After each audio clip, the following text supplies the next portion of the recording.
আসসালামু আলাইকুম। দেশব্যাপী চলমান এই আন্দোলন নিয়ে একটা বিষয় ইদানিং যেন প্রতিদিনই একটু একটু করে স্পষ্ট হয়ে যাচ্ছে। সেটা হচ্ছে, সরকার কি পাজলড হয়ে গেছেন, অথবা সরকার কি তার নিজের লোকদের উপরই নিয়ন্ত্রণ হারিয়ে ফেলছে, অথবা যদি অন্যভাবে বলি, যারা এতদিন সরকারের সুবিধাভোগী ছিল তারা কি সরকারের উপর আস্থা হারিয়ে ফেলছে, অথবা একটু অস্থির হয়ে উঠেছে। এই ধরনের কথাগুলো আমার মনে এ কারণে মনে হলো যে একটা ঘটনা আমি বলি, যে বুধবার গতকালকে ওবায়দুল কাদের সাহেব একটা মত বিনিময় অনুষ্ঠানের আয়োজন করেছিলেন বঙ্গবন্ধু এভিনিউতে, আওয়ামী লীগের কেন্দ্রীয় কার্যালয়ে। সেখানে ওনার মত বিনিময়টা ছিল ছাত্রলীগের যারা পুরনো নেতা, আগের নেতা যারা ছিল তাদের সঙ্গে মত বিনিময়, যে এখন কি করণীয়, কি করা উচিত, তাদের কাছ থেকে মতামত নেওয়া এবং সেই অনুযায়ী কিছু একটা করা। কিন্তু সেই মত বিনিময় অনুষ্ঠানের দুটো ঘটনা খুবই আলোচিত হয়েছে এবং বলা যায় মত বিনিময়ের পুরো অনুষ্ঠানটাই পণ্ড হয়ে গেছে। দেখুন, আওয়ামী লীগের একটা দুঃসময় যাচ্ছে এখন আমি বলবো, কারণ তারা এলোমেলো আচরণ করছে, সরকারও একটু চাপের মধ্যে আছে। এই সময় আওয়ামী লীগের যারা লোক, যারা আওয়ামী লীগের সুবিধাভোগী, তাদের কাছ থেকে আওয়ামী লীগ অন্ততপক্ষে কী আশা করে, আওয়ামী লীগের কেন্দ্রীয় নেতৃত্ব কী আশা করে? তারা তো আশা করে যে এরা একটা বুদ্ধি দিবে, ঠান্ডা মাথায় একটা আলোচনা হবে, আলোচনা হওয়ার পর কী করণীয় সেটা সবার মতামতকে মাথায় নিয়ে, বিবেচনায় নিয়ে তারা একটা পদক্ষেপ গ্রহণ করবে। কিন্তু ওখানে হলোটা কি? ওখানে আওয়ামী লীগের, ছাত্রলীগের যারা সাবেক নেতা ছিলেন তারা এসেছেন, বসেছেন, কিন্তু বসার পর তাদের কাছ থেকে কোনো মতামত চাওয়া হলো না, জিজ্ঞাসা করা হলো না যে তারা কি ভাবছেন। ওখানে আমাদের ওবায়দুল কাদের সাহেব যে উনি ওনার বক্তব্য শুরু করলেন অনেকটা প্রেস ব্রিফিং টাইপের। তো প্রেস ব্রিফিং তাদেরকে কেন করতে হবে, অথবা তাদেরকে কেন নির্দেশনাটা তো এভাবে ডেকে এনে দিতে হবে কেন, আর অনুষ্ঠানের নামটাই বা মত বিনিময় রাখতে হবে কেন? এবং তারা ছাত্রলীগের লিডার ছিলেন এক সময়, স্বভাবতই তাদের যে স্বাভাবিক যে চরিত্র, যে চারিত্রিক বৈশিষ্ট্য, তারা সেখান থেকে বেরোতে পারেন নাই। তারা তখন আর ওবায়দুল কাদেরকে সেরকম গুরুত্ব দেন নাই, ভুয়া ভুয়া করে পুরো অনুষ্ঠানটাই পণ্ড হয়ে গেছে। এবং ওবায়দুল কাদের সাহেবের সঙ্গে তাদের আলোচনা আসলে নেট রেজাল্ট হলো একটা বড় অশ্বডিম্ব, ওখান থেকে তেমন কিছু আসেনি। ওবায়দুল কাদের সাহেব ওনার মতো করে উনি বাণী দিয়ে গেছেন, যে বাণী উনি সবসময় দেন এবং যার প্রায় কোনো অর্থ থাকে না। যাক, সেটাও ব্যাপার না। তো এই বিষয়টা নিয়ে একটা জিনিস স্পষ্ট, যে যারা নাকি ছাত্রলীগের সাবেক নেতা, মাথায় রাখবেন, ছাত্রলীগের সাবেক নেতা এইটা কিন্তু এই সরকারের আমলে একটা বড় পরিচয়। এই পরিচয়টা ব্যবহার করে অনেক ছাত্রলীগের সাবেক নেতা অনেক বড় বড় কাজ বাগিয়ে নেন। কাজেই তারা সবাই এই সরকারের সুবিধাভোগী, এটা আপনি ভেবে নিতেই পারেন। তো তারা কিন্তু ওবায়দুল কাদের সাহেবের কাছ থেকে কিছু একটা কথা, এমনও তো হতে পারে ওবায়দুল কাদের হয়তো প্রধানমন্ত্রীর বক্তব্য তাদেরকে শোনাতে গিয়েছিলেন, কিন্তু সেটা ওনারা শুনতেই রাজি না, ওনারা নিজেরা কিছু বলতে চান। সেটা কি? সেই বক্তব্যটা কিন্তু প্রকাশিত হতে পারেনি, কারণ তাদের মতামত নেওয়া হয়নি।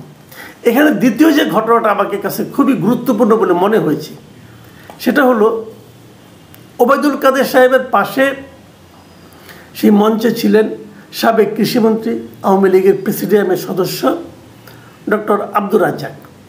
এখন এই ডক্টর আব্দুর রাজ্জাক সাহেব উনি কিন্তু ওখানে উপস্থিত ছিলেন, তেমন কিছু টলেননি, কিন্তু ওনাকে কিন্তু সে বলার সুযোগও দেওয়া হয়নি।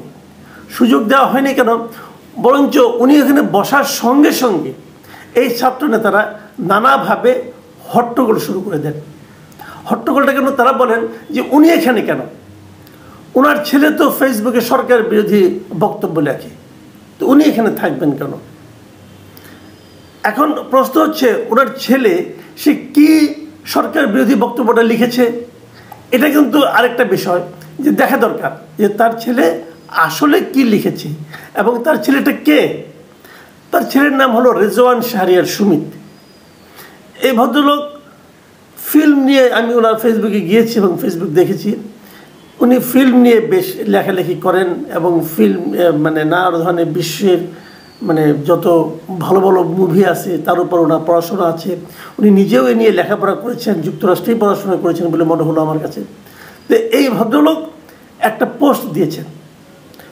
উনি কি পোস্ট দিয়েছিলেন এটা হলো কেন ওনার পোস্টে তার পিতাকে কথা শুনতে হলো।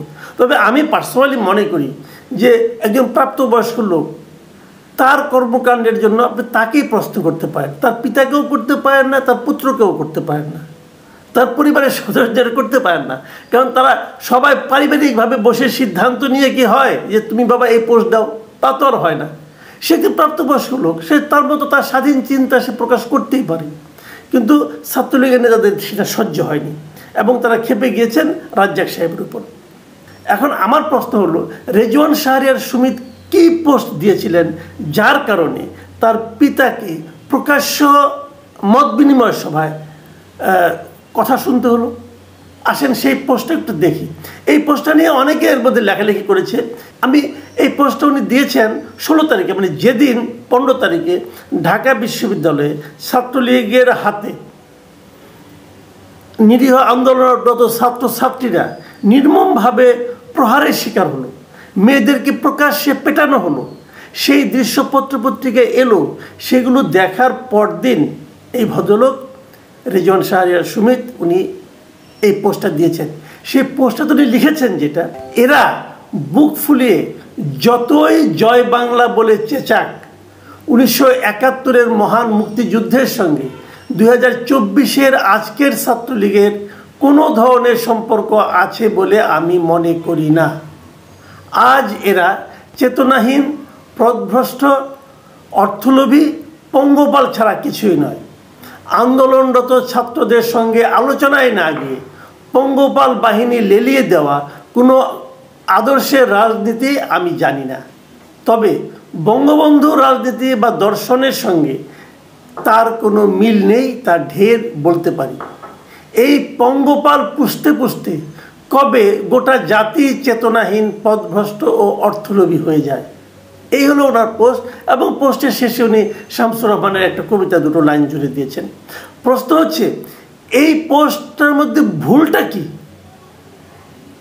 এই পোস্টটা তো সরকার তো ভুল করেছে।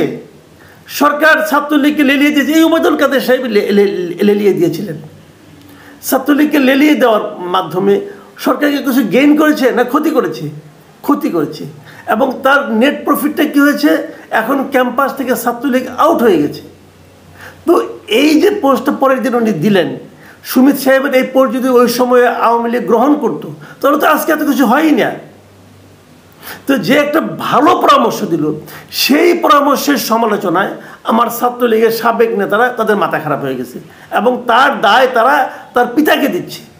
তার মানে হচ্ছে এদের মন মানসিকতা, এদের রাজনীতি হলো এমন যে দল যাই করুক অথবা দলের সেন্ট্রাল লিডাররা যাই করুক, সেটা যত নিষ্ঠুর হোক, যত সাধারণ মানুষের চিন্তার বিপরীতেই হোক না কেন, সেটাকে আমি সমর্থন করে যাব। এবং সমর্থন করতে যে কি হলো? আর গণতন্ত্রের মানে কি এটা যে পিটিয়ে সব ঠান্ডা করে দেব? এ নিয়েও সুমিত আরেকটা পোস্ট কিন্তু দিয়েছে। গত মঙ্গলবার এই সুমিত সাহেব আরও একটা পোস্ট দিয়েছেন ফেসবুকেই, 30শে জুলাই রাত্র 8:50 এই পোস্টে উনি লিখেছেন যে গত সপ্তাহে বাংলাদেশের রাজপথে পুলিশের বর্বরতার তীব্র নিন্দা জানাই। 200 প্রাণ ঝরেছে, 200। এ সময়ে অনেক জাতীয় সম্পদও ক্ষতিগ্রস্ত হয়েছে। এসব সংঘাত সহিংসতার অবিলম্বে স্বাধীন নিরপেক্ষ তদন্ত প্রয়োজন। রাস্তায় আন্দোলনকারী শিক্ষার্থীদের যারা সরাসরি গুলি করেছেন তাদের অবশ্যই জবাবদিহিতার আওতায় আনতে হবে। তার এইটি যে কথাটুকু, এখানে ওনার পোস্টটা আরও বড়, আমি পরে একটু আবার পড়ছি, আমি এইটুকু আগে আপনাদেরকে আলোচনা করে নিই। এই যে কথাটা উনি বলেছেন, বলুন তো প্রিয় দর্শক, এখানে ভুলটা কোথায়? এটা যদি সরকার করে, 30 তারিখে উনি পোস্ট দিয়েছেন, 30 তারিখে করেন, তাহলে তো পরের দিনের যে মার্চ ফর জাস্টিস এটাই তো হয় না। এটা তো তার মানে অহেতুক। ওই যে গ্রামে একটা কথা আছে না যে চুলকে ঘাউ করে পাংখা দিয়া বাহু করে, মানে অহেতুক আপনি কিন্তু সমস্যাগুলো ক্রিয়েট করছেন। সুমিত সাহেবের এতে আমার কাছে খুবই সেন্সিবল একটা পোস্ট মনে হয়েছে।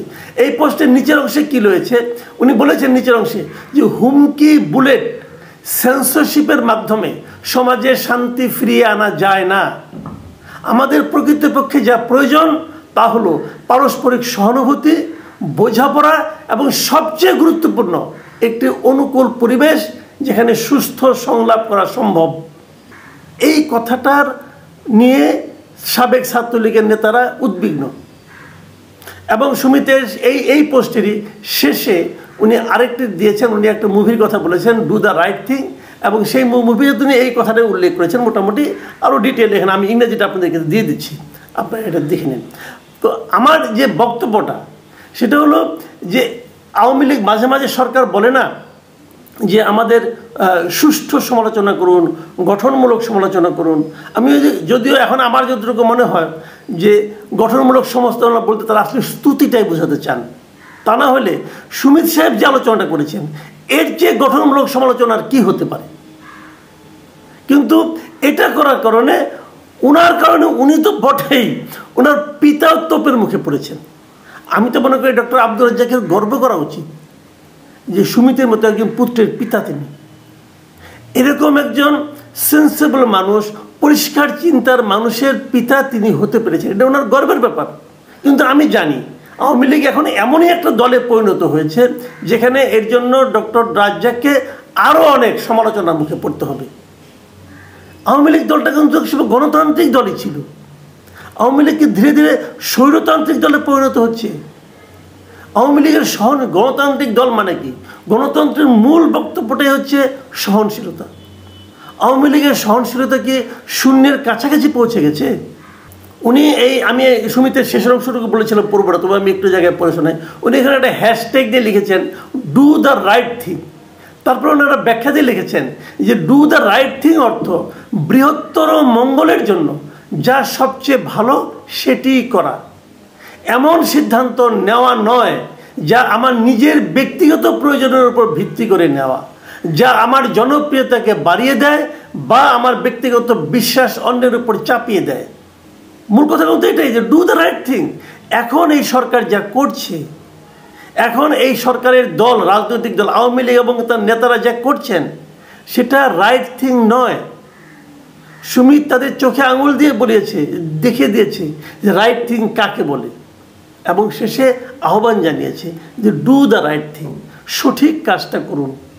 এবং দেশের যে সংকট এখন উপস্থিত হয়েছে এবং যে সংকট ক্রমাগত বাড়ছে বলে আমার কাছে মনে হচ্ছে, সেটার একটাই কারণ যে সঠিক সময়ে সঠিক কাজটা না করা, সঠিক সময়ে সঠিক সিদ্ধান্তটা না নেওয়া। প্রিয় দর্শক, এখন এ পর্যন্তই। আল্লাহ হাফিজ।